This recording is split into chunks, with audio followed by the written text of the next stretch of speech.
This is episode 30 of The Great Satan, the Dirty 30, the motherfucking thing with the swear words and the stuff. It's hard to fade down a YouTube video, you know, but I'm doing it. And then I just hit stop because that's how I do this. You know, I'm not a professional radio producer. Someday I'm going to get I've got like a full board, you know, with like the whole thing. Oh, look at that. I've got my water jug is in the camera. I'm joined today with Ben fucking Burgis. It's a big deal for me. Pretty excited. I'm a big fan. Oh, thank you. It's fucking nice to be on. Hell yeah. Swearing a bunch for a guy that just had to read Glenn Beck's book, but we'll get to that later. Maybe. He's all like Puritan, you know, he's like a clear glasses frames kind of but he's like Christian, so it's weird. He's like he's a Mormon. Is that a kind of Christian? It is a kind of Christian, yeah. Yeah, it is a kind of Christian. It's a weird kind of Christian, but it's kind. It's it's whatever. I mean, it is like, I think it's, I don't know. I know it's like kind of weird, like as an atheist, to like make judgments about like which versions of like Christianity are weirder than others. But like Mormonism is pretty strange, right? You know, like all the stuff about Jesus visiting America and, you know, baptizing dead people. And it's one of the odder ones. Big time. Yeah. I think, I'm like a big, like pro-religion type of atheist. If that makes sense. I'm like, man, sure. It's like I'm real pro like sex worker or whatever, but I'm also like super prudy personally. Like I like don't I'm not, I think like for my own brain that like porn's bad and all this other kind of stuff, but like fucking do it, you know, like for everybody else, like go off. Sure. And drugs too. I'm same way with drugs. Like, but I definitely love religious people. And I've met some cool Mormons, but it's a weird thing to believe. You remember the South Park episode that they did about Mormonism, like, I don't know, whenever this was. It was like 15 years ago or something like that. For sure. And it was a great episode because it was like a perfect combination that they spent like 5/6 of the episode making fun of how ridiculous Mormon beliefs were, but then the last sixth was devoted to like how they're actually good people and like, you know, you should leave them alone and, you know, all this stuff, right? So it was a really nice balance. Yeah. Because they can be, not just can be, like a lot of their interpersonal like community praxis is really kind of good. Like it's good. Sure, yeah. Live under the thumb of capitalism, like, you know. Yeah, there's a lot to learn from them. Atomized society, you know, where people are lonely and miserable. You know, they're like having family game nights and stuff. You know, like that's all good, right? You know, I mean, I wish they didn't do things like, well, I mean, this issue is largely off the table, but like 10 years ago when they were like pouring money into like anti-gay marriage initiatives and stuff, could have done without that part. But like, yeah, on an interpersonal level, like, I mean, it seems to have pretty good lives. Yeah, exactly. Like that. Yeah, that's more what I mean by like the things that we can learn from religious people. I mean, it's just like with, you know, even Marx, who was talking about like the things that you can learn from religious people. And he wasn't specific about like what religions, even just said that there's things that you can learn from that and ways in which that it's like whatever, like a painkiller is, you know? Yeah. Right. There's the, that like opiate of the people thing, which like makes religion sound bad, but like that he also like, if you read the whole quote, right, you know, it says it's the sigh of the oppressed, the heart of the heartless world. And, you know, and like, in fact, where he's going with that is he says like, you know, he wants to like criticize it because it teaches people to like accept horrible conditions, but like he also says that like having those horrible conditions without religion, right, you know, be even worse, right? It's like he says it's, you know, we're, you know, like should pluck the flower from the chain, not not so people can have the shade without the flower, right? That you don't want these conditions without illusions. It's that you want to get rid of the conditions. And I think even if look, I've got a soft spot for, for Christian socialists, the religious left, and I think even if you come from that, perspective, I think you can see what he's saying overall there. Oh, for sure. Yeah, exactly. I grew up like super conservative Christian. And I was watching, this is like a couple weeks ago. I don't remember how recently it was, but it was a video by America Johnson's wife, Luna Hoy or whatever. She's a YouTuber from Vietnam. Yeah. You're familiar with her, but she did like the dark sides of socialism. And I mean, obviously she's a socialist, like she's a communist, she's pro, so she's a leftist. So, but she was just talking about like growing up in socialism, the like cultural parts of it, and it was so interesting, like how every single one of those things was like, well, that's not necessarily limited to socialism. I was expecting like things I'd never heard of, but yeah. Oh, that's what it was like growing up in the Church of Christ, because it was like Right. competition between children by parents with high expectations and all this other stuff.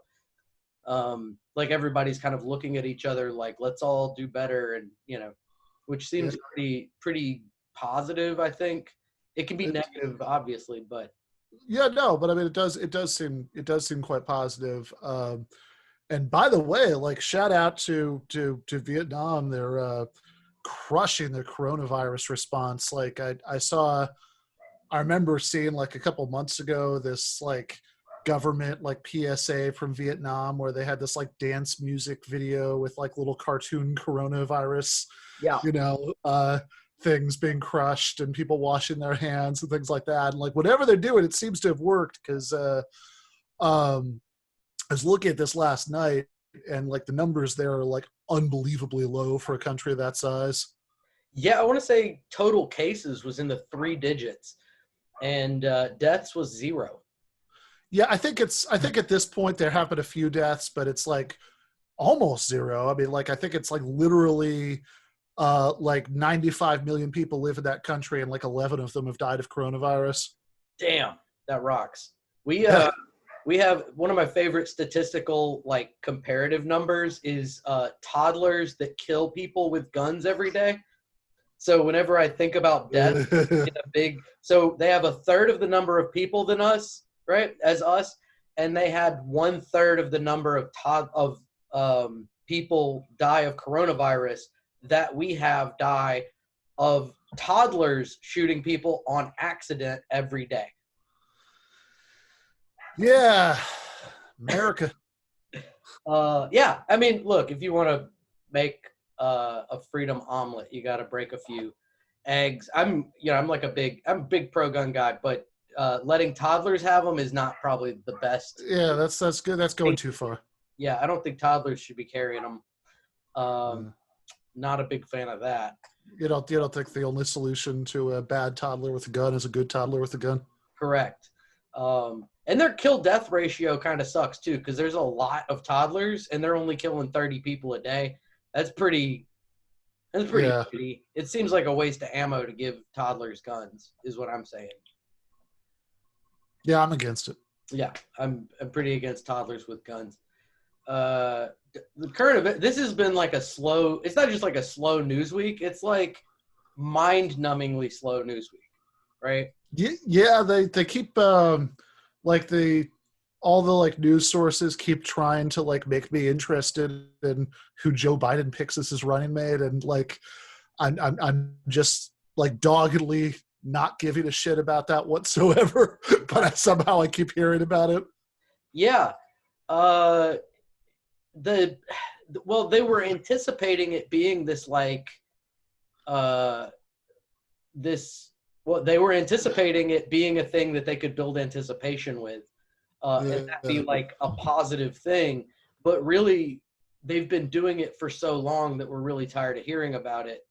Especially like as soon as Bernie dropped out or suspended or whatever you want to call it, Biden should have instantly been like, this is who it is. they should have been ready for that, you know? Yeah, you'd think so. I mean, I guess it's. I mean, I almost wonder because it could really go either way. Whether they were actually, whether this is just like a fuck up that like it's just taking them a really long time, or whether this was something where they were under the mistaken impression that could get people excited about it, and it would be like a way of, you know, because like the Biden campaign's been doing this weird thing where their strategy is to kind of like not really go out in public much or do anything that, Yeah. you know, if Trump is out there like setting things on fire and, you know, showing his dick and all the things that Trump is probably going to do on a daily basis, Right. and Biden like just pretty much mostly stays out of the news, then like, okay, like people associate Biden with like a return to normal or whatever, and that'll be good enough. And, you know, maybe that'll work, right? I mean, like that's kind of how Nixon won in '68, right? Like he didn't really go out, you know, much, but I think this was maybe their attempt to be like, okay, what's something we could do that could like build some anticipation, make people excited, but like wouldn't actually involve Joe Biden having to go out and talk to the public, and then like they picked this, but maybe I'm in just too much of a bubble of like cynical leftist assholes, but I don't think so. I think even like people who are like really like wonky liberal news people like don't care about this as much as everybody's supposed to. I mean, and if I'm really good at, I call it intellectually empathizing with people. So like, if I was a wonky liberal, right? Like, Yeah. I do it with cops sometimes even. I'm like, if I was a cop, I would still probably support abolition, and here's how, you know, like that kind of thought experiment. But if I was like a wonky liberal, my first thing would be like, just give a VP, you know, like, so to go with the McCain thing, right? Like McCain had the, you know, the smoke show with the Alaska, right? Yeah. Sarah Palin. Yeah. So she went out and was like, just cool and young and interesting, you know, obviously evil, but Yeah. you can't, you know, what is it with the dance and the bring you know? So Yeah. she's out there and she's just being wild, and then Tina Fey makes it seem kind of cutesy, and they way outperformed what they should have for the conditions of the, you know, the economic conditions and the amount of hope that people had for a second Obama term. They on the one hand, yes, they could have won probably if Palin wasn't so scary. Maybe, although I honestly like. I mean, look. I mean, I do think.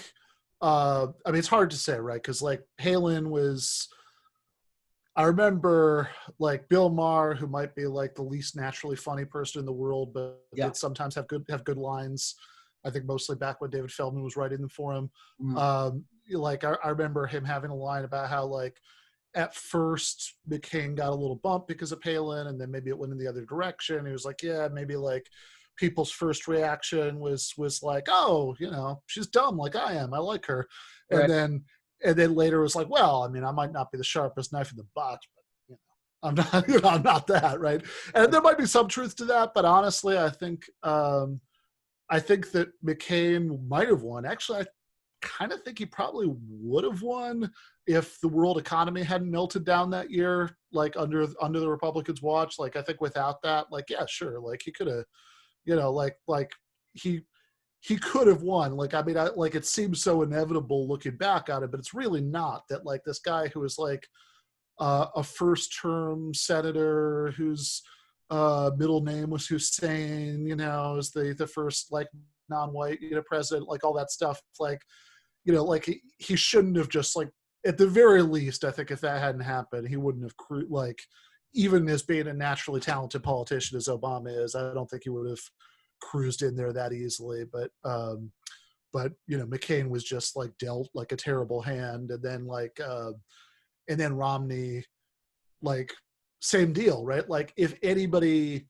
if the Republicans had nominated somebody who wasn't like walking around with like a top hat and a monocle holding a big sack of money, then they could have won, right? Because you know, the economy still kind of sucked, and, you know, and like there wasn't like there shouldn't have been anything that like Obama was able to do to like really like get his base excited. But I think that like because Mitt Romney was like such a caricature of like a, you know, like a Wall Street firm embodied in a man, you know, then that made it possible for Obama, as this incumbent presiding over a bad economy who'd like appointed all these like Wall Street deregulators from the 90s, it still made it possible for him to campaign, like do this like populist campaign, because he was running against Romney, right? Like there are some of those 2012 Obama ads, if you watch them now, like they could almost have been Bernie ads, you know, like there's one about like Bain Capital, like telling people that everybody laid off right after they'd built like the platform for like the speaker to speak on. And I think the name of the ad is like Gallows, because like this about how it's like they're had to build this gallows for them to be hung from. Right. You know, so I think that like I think 2008 was Obama got lucky because the economy had melted down. 2012 was he got lucky that the Republicans had nominated somebody like Romney, and then like 2016 was kind of okay. After 2008 and 2012, Democrats started to convince themselves that like they were just going to like win by default. They didn't have to do anything, you know, that like they could just cruise in every time. And then it was like, no, you actually do still have to try or you're going to lose. Right. Yeah. If you were saying about it being like a Romney thing, I think as caricature like as Trump is, and that like he wasn't a VC firm guy with the top hat and the monocle. He was just so.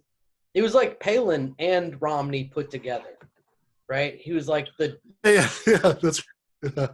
the dumb beauty queen. Literally ran a beauty pageant, right? And like that together, but then he just is so much funnier in person. Like he just destroys. Yeah. Life. He's just. Oh yeah. I remember. Yeah, absolutely. I remember talking to Michael Brooks about that. That the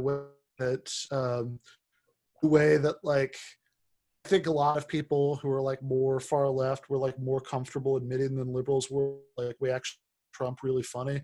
Yeah. Like he had like when he was going through the like Republican primary field with like 200 candidates, just slaughtering all of them, and like is like doing the thing to like make fun of Marco Rubio's water bottle, and you know, it was great. Like, talking shit about, you know, Jeb Bush's mom on stage, and you know, it's like I mean, like it was hard not to enjoy.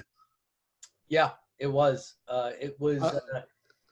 When we say hard not to enjoy, I mean it was.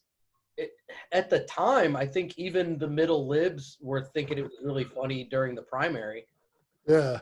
They were, and that's what did they call that? The Pied Piper thing. They thought Hillary was like really on board with going against him because it was such a like foregone conclusion that she would win against him.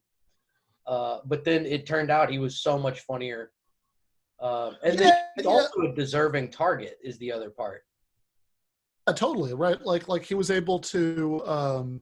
I mean, he would like the last ad that Trump ran before the election was all about Goldman Sachs and, you know, the economy, and like it's this weird thing because liberals have all convinced themselves in the last 4 years that the reason Hillary lost is that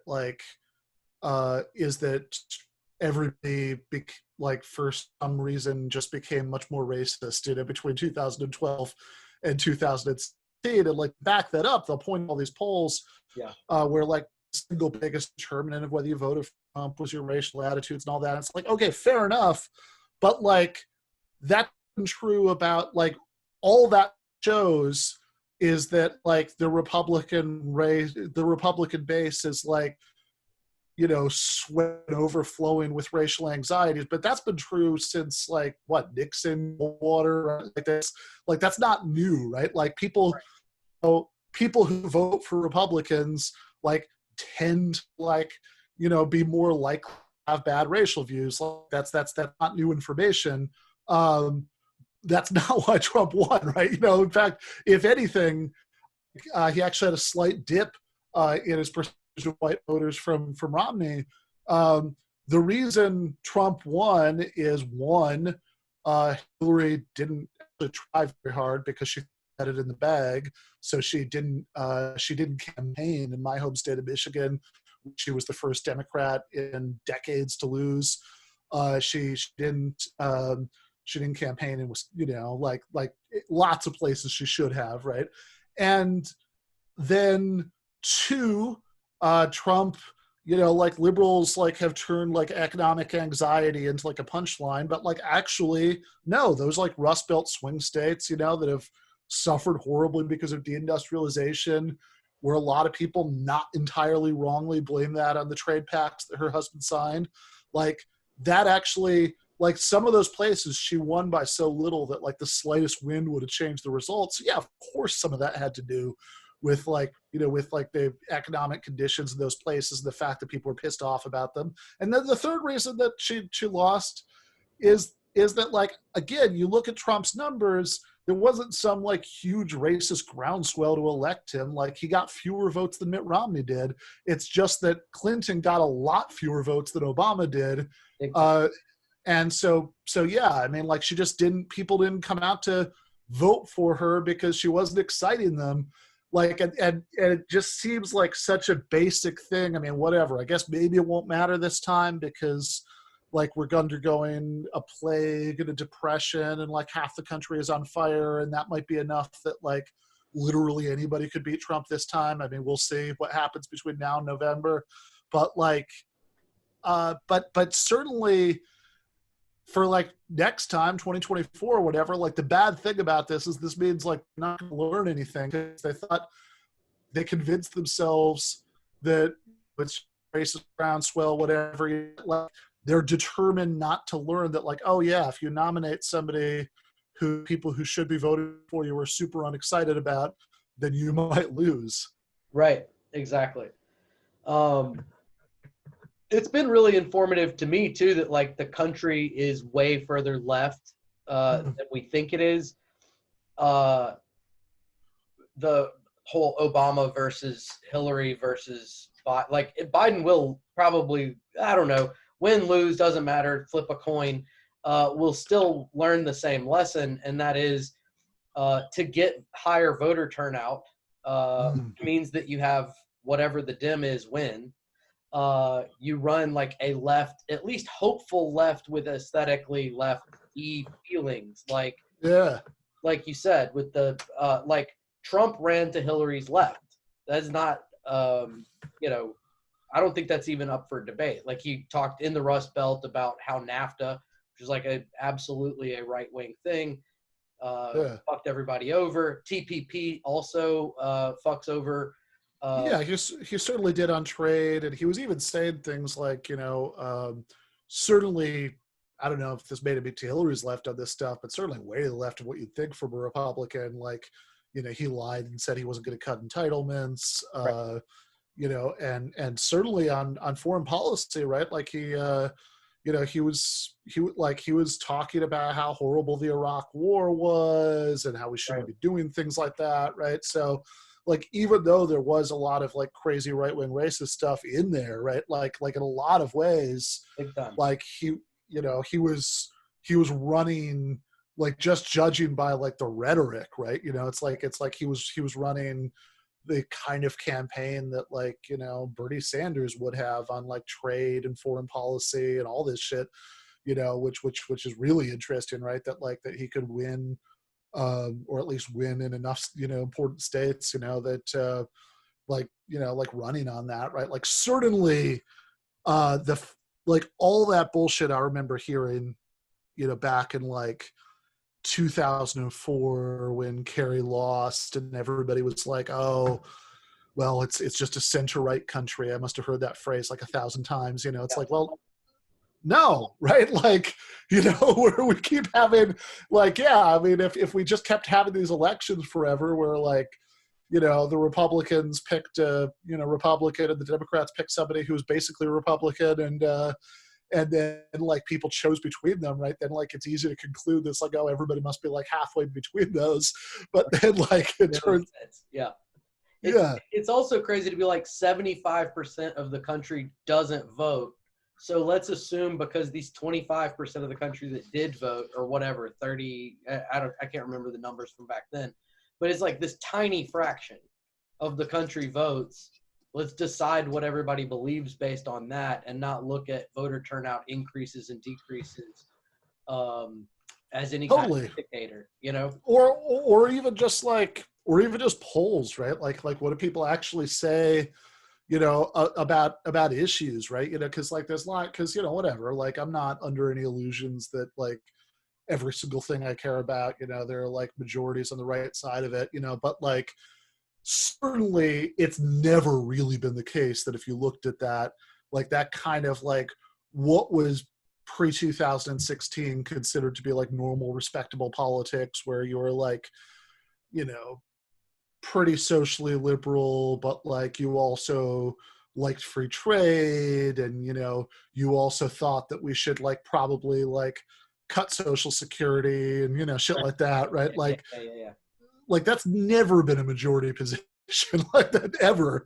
Like that's something that like people are willing to live with, you know, because like those are the options that are presented to them. And, you know, people will like, once those options are presented to them, they'll tell themselves all kinds of stories about like, you know, who the candidates are or whatever. But like even just going by like what the data is, right? You know, it's like ask people what they think about healthcare or whatever, like, and you know, and like go with that, right? Then like certainly on those kinds of issues, you know, it's always been way to the left of that. Yeah, like party indeterminate, it's 68% of Americans is the lowest I've seen that support like some sort of Medicare for all, right? It's like, why doesn't and like pot legalization, that's another one that's really fun, because it's like 82% of the country supports it. Neither candidate does. Yeah. Although, yeah, no, that's true, right? Like, although it's actually been amazing how much has happened on the state level there.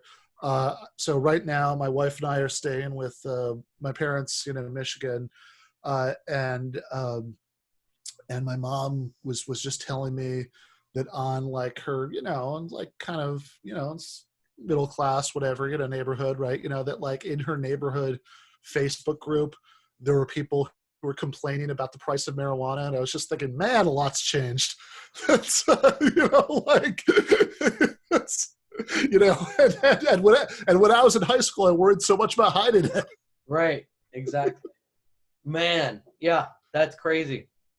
I knew kids that went to the fucking military because they got caught with that shit. Yeah. Yeah, that's crazy. That is insane to think about. Yeah, exactly. Like that progress being state level or whatever, when everybody, you know, boomers, Republicans, Democrats, it doesn't matter what party a person is, they just like support the idea of that being fine, which is absolutely crazy to think about how so like it's this kind of like unspeakable thing, and that everybody, like you said, we're expected to choose between two people that are both either socially not racist but fiscally racist, or like right. socially racist and fiscally still kind of racist, right? Yeah, no, I like that's such a better. Yeah, I really wish we could just get everybody to substitute fiscally racist, you know, for fiscally conservative. You know, that like, you know, because it's true, right? It's such a like it's such a crazy thing that like, especially right now, like in the aftermath of like the post like George Floyd like national, you know, unrest about, you know, police violence, like the symbolic acknowledgement of racism being bad is at an all-time high. That we're the other week, you know, when they I ended up getting busy and I stopped watching, but like when they finally restarted hockey, you know, I was watching this Blackhawks Oilers game. It's it's happening in, it's in Edmonton, right? So it's in Canada, and it's the fucking NHL, which like, 3 black people playing and, like Entirely. 4 watch, right? Yeah, yeah. And there's like a big Black Lives Matter, logo up there. And so it's like the symbolic acknowledgement is off the charts, but then like, hey, so we've been in this country like literally since like 1865 when black people stopped being property. There has been like massively unequal distribution of poverty between black and white people. Are we going to do anything about that? It's like, no, but like, we'll put the hashtag wherever you want, right? Like, you can have it in the hockey game. Like, just tell us where to put it, and we'll put it there. Yeah. I saw like a Visa sticker on a business that had like it was the Visa and the BLM beneath it. It was like they sent those out to businesses to be like, yeah, you can put these up if you want, to say you accept Visa and also that, which is crazy. It's like one of those things, it's like I remember a couple years ago, Jilin University in China, and like taught a summer class there, and like the first day I was there, I had to go to the bank to hit the ATM and like get some local currency. And I remember just like standing there, like turning around for the ATM. So I'm holding this like stack of bills that all have like Chairman Mao's face on them, and there's a giant Walmart in the background. It's like this is some like extreme cognitive dissonance. So it's like kind of the same thing. It's like, well, yeah. So the fact that like black people are so many times more likely than white people to be struggling with credit card debt and all student loan debt and all that stuff. It's like, yeah, I mean, whatever. Like, we're not going to do anything for you there, but the credit card company, will totally say Black Lives Matter in as many forums as you wanted to. Exactly. Let me pause for 2 seconds. I have to pee. Oh my God! So, hoes in this house though. So our close mutual friend, Benjamin, wife of an MD or husband of a MD, Shapiro, recently discovered a very, very underground, very obscure song. It's an old classic, "Wet Ass Pussy" by Cardi B. Not a lot of people know about this song, but it is trending that he is reading it and not saying the P word. Or rather, he does say the P word. He does not say the word pussy, which is on brand for him, I guess. For sure. He goes on, however, to blame it on, actually, let's go ahead and I got this pulled up. I just want to listen to this one part. Kind of before he came. Now get your boots and your coat for this wet ass P word. Pay my tuition just to kiss me on this wet ass P. Right. So pay my tuition just to kiss me on this wet ass P word. So then he's going to go on for another 2-something minutes talking about feminism and how this song is about feminism. And he doesn't one of his things that he does is doesn't really back up claims like that or define terms, right? Like, it's a big thing with you is defining terms. So like feminism is real easy to be like, oh, well, there was this one eugenicist and that's feminism, right? Yeah. The argument from Margaret Sanger being the only person in her era who was racist.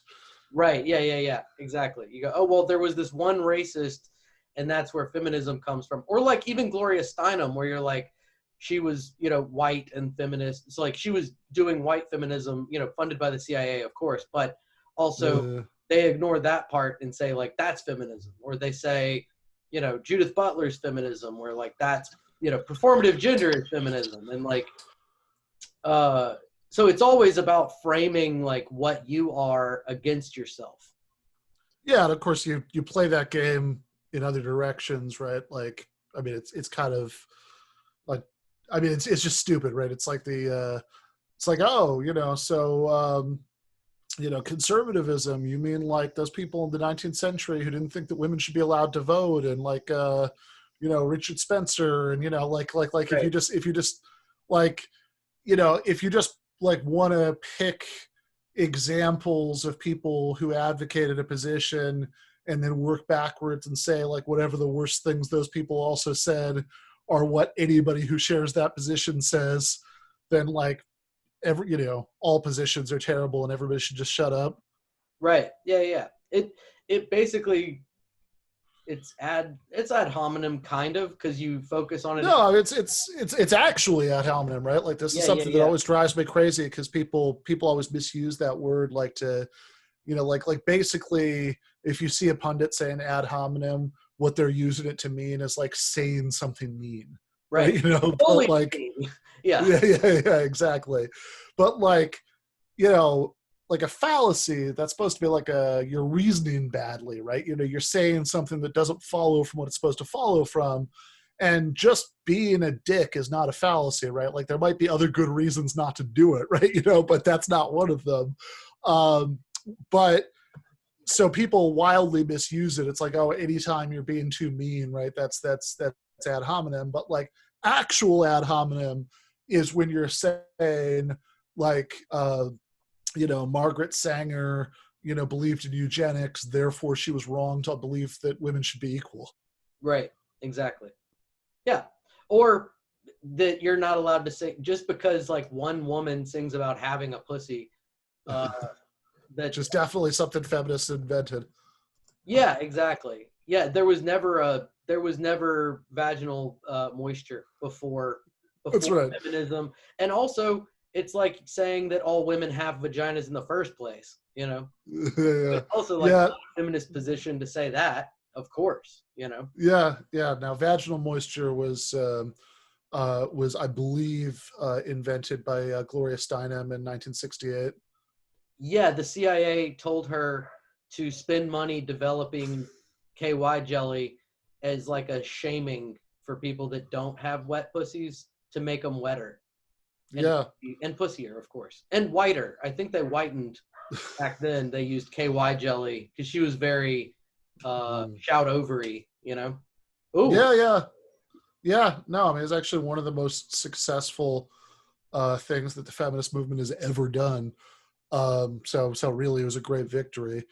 But yeah, Ben Shapiro, it's surprising to see him making like weird leaps like this. Like normally he's so careful in his thinking. I think that he's best known for these kind of high-level, rigorous intellectual debates that he has with nervous 19-year-olds who ask him questions on college campuses.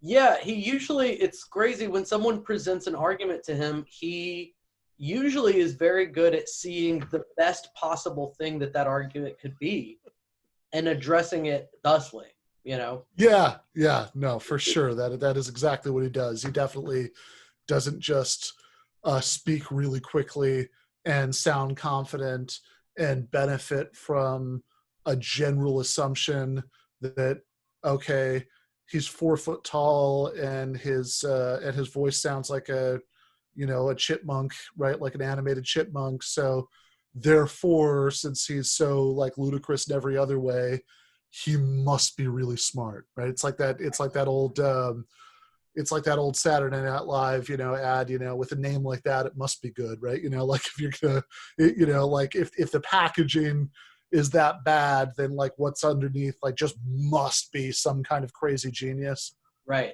exactly. I forget who said it. I think it was is it Oppenheim or Oppenheimer that did the, with the nuclear bomb and the high bomb? Oppenheimer, I think. Yeah. So he was like 6'2", 10 of 10, like smoke show. Yeah. Right? He was like a fucking hottie. And there was like this famous thing where people were like, do you ever get shit on for not being dumb looking, or ugly, and then being this hot, and then smart also? I don't remember the exact quote because it's not as easy to remember as I am become death with the destroyer and Yeah. the Bhagavad Gita and all that. But like he did, you don't read the Bhagavad Gita and not be like a dude that does yoga. So he was like ripped the fuck up, like he was shredded, like tin of muffins, the whole thing. Like he looked like a white LL Cool J. This dude was fucking awesome looking, and I don't see Ben Shapiro developing any nuclear weapons. Yeah, right. Like it's almost like these kinds of shorthands, that like, oh, like here's like a character that like we kind of expect to run into the person who's like, yeah, is 4 feet tall, and I know he's not literally 4 feet tall, but whatever. He is like 4'11" and a half, actually. I was gonna say he's not technically 4 foot. He is 4 foot 11 and a half. So yeah. So he's very nearly 5 feet tall. There's a picture that of him standing next to standing next to Jordan Peterson that like looks like the Arnold Schwarzenegger twins movie. Yeah, it's crazy. He's like at his belt or whatever. Yeah. It's nuts. Yeah, and Peterson's not tall. Peterson's like 5'8" or something like that. Not that 5'8". Yeah. Yeah. No, it's Peter. For our height challenge viewers out there. Sorry, I lost you for a second. Oh yeah, I was just saying like all right, Peterson's I'm not getting your audio. I think I might have to change my settings. Give me a second. All good. Let me pause 2 seconds. Yep. But yeah, Jordan Peterson is actually not that tall either. So it's really interesting to see him, be towering over somebody. Same with Joe Rogan. Joe Rogan's famously short. Like he's not a tall guy, and then they show each other together, and it's like, whoa. It's really impressive. That I don't know that this guy. Well, it's not impressive. I shouldn't say that, but it is. I imagine there's manlets that feel seen. You know what I mean? Where it's like it's representation. Yeah. No, that's right. That's it's important. It's important that all of the manlets, get to see themselves and feel seen and recognized, and especially the ones who are also self-important, assholes that they have this representational victory also. Right, exactly. It's I did do a spec script of Ghostbusters actually, and I cast it entirely with manlets. And it's interesting though, because like you said, they are, often self-important. So then we don't really get past the first act. They never get fired. Right.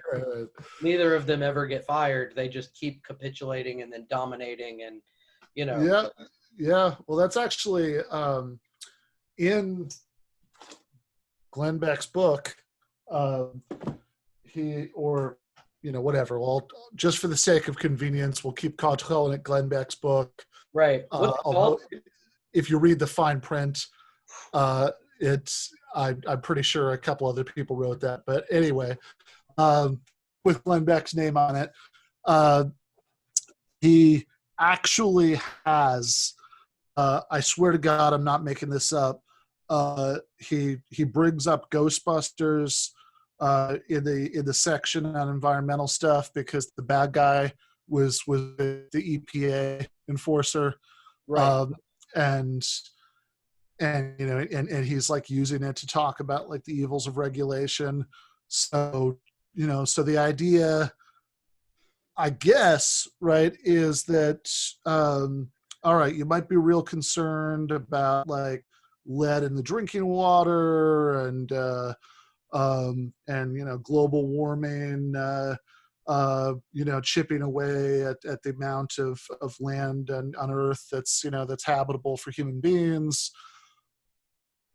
But if there are ever a bunch of ghosts who are being contained in a privately run facility, right. Then it would be really dangerous to have this kind of like environmental regulatory power, because they might like shut it down and then the ghosts would go nuts all over New York. Could there be Marshmallow Man?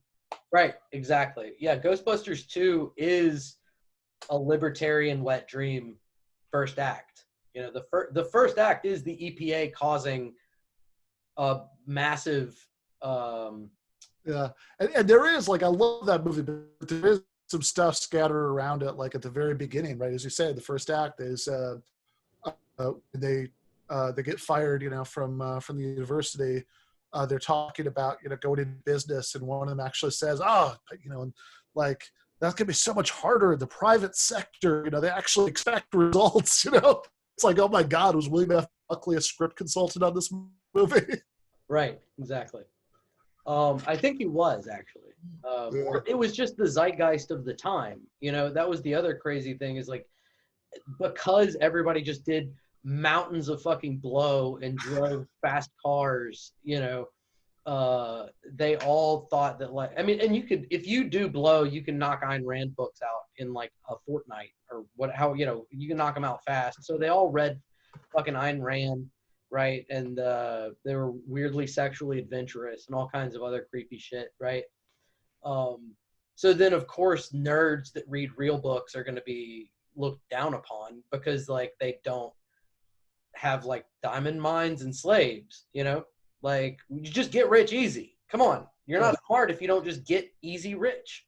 Well, I actually will say on the subject of 80s is something I've been really surprised that in the last 4 years not to see anybody like really bring up and like use these clips is that in both the novel and the movie of American Psycho, it's something that's referred to several times. How much the Christian Bale character in Meyer's Donald Trump is like his hero. Right. Exactly. Which is crazy because like I can't imagine a time when Donald Trump was like hot, you know, or like admired by a hot person, you know. Yeah.